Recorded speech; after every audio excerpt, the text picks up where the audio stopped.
Well, the final major economic announcement for the year came out today when the government released its mid-year economic and fiscal outlook.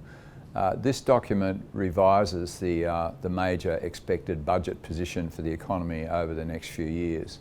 And of course, key drivers of that position are underlying forecasts.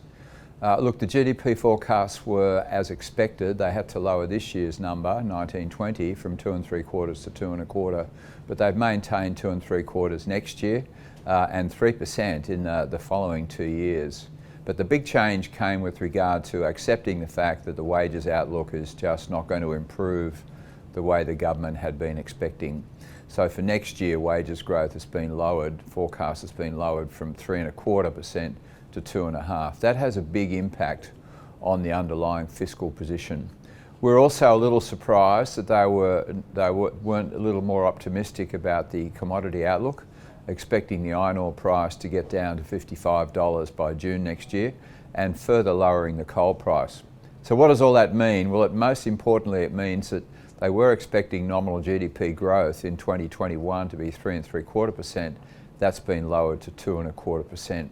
And the net effect of that is that the expected budget surplus of $11 billion in 2021 has been cut back to $6 billion.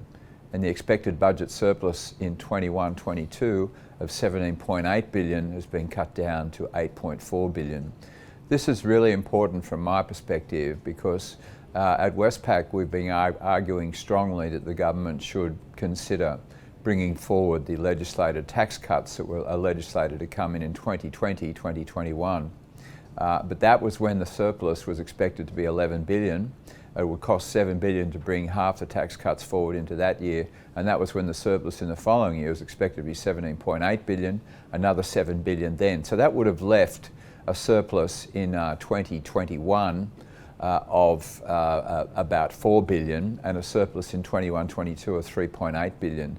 Under these new numbers, if they were to bring forward those tax cuts, then the surplus would disappear in 2021, being a very modest deficit of $0.6 billion, and a further deficit of about $5 billion in 2021-22.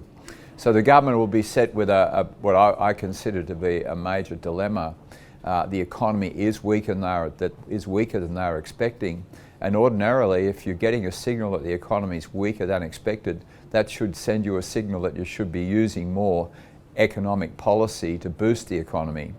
And yet what we're seeing here is that a weaker economy means that you won't get the surplus you're expecting, so you can't use that economic policy because you want to get the surplus. My view is that over the next 3 to 4 months, as the government sits down and starts to contemplate the budget for next year, those issues will become very important. And I'm still expecting that we still have a very good chance that when we see the budget next year, that bringing forward of those tax cuts will be a real policy option. I certainly hope that that's the route that they take. Thank you.